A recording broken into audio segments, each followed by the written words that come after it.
राजू यादव हा नेता नसून सर्वसामान्य कार्यकर्ता आहे. हा रस्त्यावरला कार्यकर्ता आहे. कुणी पण हात करायचा आणि राजू यादवला थांबवायचं आणि कोणतं पण काम हाताच्या बोटाला धरून त्यांच्यानं करून घेतात. हे सर्वसामान्य ज्येष्ठ नागरिक असू दे, कोणती लहान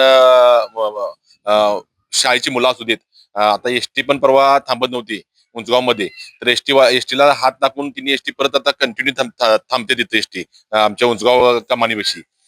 तो प्रश्न असतो. कोविड काळापासून हे बंद होतं, आपले रेल्वे आमच्या उजगावमध्ये थांबत नव्हती काही काळ. पण तुम्ही एक निवेदन दिल्यानंतर आमच्या परत ती कोविड काळानंतर रेल्वे पण थांबायला लागली उजगावमध्ये. असा वचक प्रत्येक प्रशासनावर केंद्र शासनावर आमच्या राजवादांचा आहे.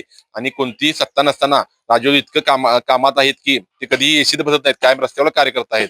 त्यामुळे आता जनतेने ठरवलेले आहे की राजू यादव सारखा कार्यकर्ता आम्हाला पाहिजे. आम्ही आता प्रचाराच्या माध्यमातून म्हणजे माणसांना संपर्क करतो, तर ते नीट उत्स्फूर्तपणे राजू यादव सारखा कार्यकर्ता पाहिजे आम्हाला, असं जनता ठरवते. आणि 9 तारखेला निकालानंतर तुम्हाला समजेल की राजू यादव निकालात विजयी होईल.